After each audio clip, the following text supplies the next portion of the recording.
बीच में एक कॉल आ जाने से कनेक्टिविटी थोड़ी सी कट गई थी, चलिए इसके लिए सॉरी। चलिए अब हम बताते हैं। तो एक हम जो कॉन्सेप्ट बता रहे थे कि किसी भी चीज में कितना चीज छिपा होता है, 4 चीज ना। इसको बहुत अच्छे समझना है, तो बिल्कुल छोटा कॉन्सेप्ट लेकिन ये बहुत काम आने वाला चीज है ना। तो ध्यान देना है। जैसे मान लेते हैं कि कोई हम संख्या लेते हैं या कोई चर या अचर राशि। चर राशि समझते हैं, चर राशि क्या होता है?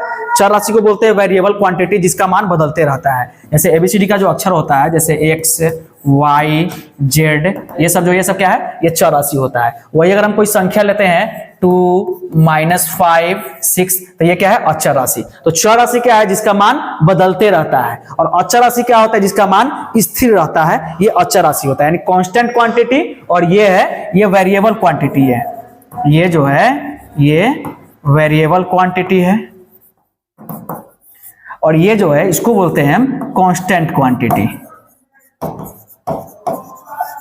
कांस्टेंट क्वांटिटी, ठीक है। तो ये वेरिएबल क्वांटिटी क्या होता है? देखिए नाम से स्पष्ट है, वेरिएबल, वेरी शब्द, वेरी का मतलब क्या होता है? बदलना, चेंज होना। तो उसी से बना है वेरिएबल, मतलब बदलने योग, चेंज होने योग। तो जिसका मान बदलते रहता है, जिसका मान बदल जाए, वो होता है चर राशि। इसका कांस्टेंट, कांस्टेंट का मान होता है जो स्थिर रहता है, अचर रहता है। अचर राशि का मतलब हो गया जो स्थिर रहता है, जिसका मान नहीं बदलता है। तो इसका ये कॉन्सेप्ट है, देखिए वो चाहे चर राशि हो या अचर राशि हो, ठीक है। तो किसी भी चीज में ना 4 चीज छिपा होता है। तो 4 चीज कौन कौन से हैं आइए जानते हैं। जैसे मान लेते हैं यहाँ पे हम संख्या लिए 3 लिए, तो हम अगर पूछे कि 3 में 3 का पावर क्या है, देखिए आप सभी जानते हैं ना कि जिसमें कुछ नहीं होता है पावर, वहां पे 1 मान लेते हैं। बस आप लोग का रिवीजन हो जाएगा, इसलिए हम पूछ रहे हैं। देखिए तो 3 का पावर क्या है? 1 है। अगर मैं पूछूं यहाँ बटा में क्या है, तो बटा में 1 है। इसके साथ गुना में क्या है, तो गुना में क्या है? 1 है। और 3 प्लस में कि माइनस में, तो 3 प्लस में है। तो देखिए यहाँ पे कितना चीज हो गया? प्लस, पावर 1, गुना में 1, बटा में 1, तो ये 4 चीज हो गया। तो किसी भी चीज में कितना चीज छिपा होता है? 4 चीज छिपा होता है। अगर मान लेते हैं यहाँ पे हम अगर ए ले लेते हैं, क्या ले लेते हैं?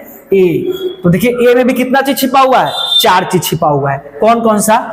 पावर में 1, बटा में 1, गुना में 1, और ये प्लस। अच्छा देखिए गुना में 1 जो है हम इस साइड लिख रहे हैं, क्यों? क्योंकि हमें दिखाना है कि यहाँ भी प्लस भी छिपा हुआ है। तो ये सब कहाँ काम आएगा? अगर आप 8 क्लास में हैं ना, तो 8 क्लास में भी पढ़ना होता है किसी बहुपद में किसी चर राशि का गुणांक क्या है, किसी एबीसीडी का जो अक्षर होता है उसका गुणांक क्या है। 9th में भी ये पढ़ना है, बहुपद में 10th में भी पढ़ना है। तो ये सब में काम आने वाली चीज है। देखिए जैसे मान लेते हैं यहाँ पे हम लिखे हुए हैं x² + 5x - 3।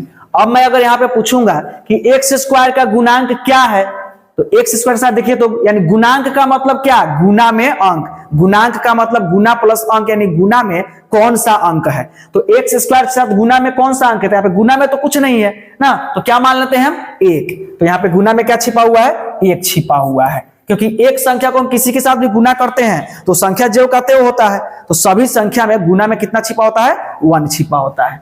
अगर यहाँ पे मैं बात करूं कि x² में बटा में, जैसे यहाँ पे मान लेते हैं कि बटा में 2 है, यहाँ पे बटा में 7 है ना। अब इसे हमें क्या करना है? इसको सोल्व करना है, बटा का जोड़ घटाव बनाना है ना। तो यहाँ पे x² में बटा में तो कुछ नहीं है, तो हम क्या मान लेंगे? 1 मान लेंगे। तो ऐसे ऐसे क्वेश्चन में ये सब कॉन्सेप्ट आपको काम आएगा। और ये सारी चीजें आप लोग लगभग जानते हैं, लेकिन ऐसे में रिवीजन के लिए हम आप लोग को बता दिए हैं कि आगे हम कोई भी क्वेश्चन पढ़ाए, कोई भी टॉपिक पढ़ाए, तो उसमें ये सारी चीजें काम आती है, जिससे आप लोग को समझ में आएगा।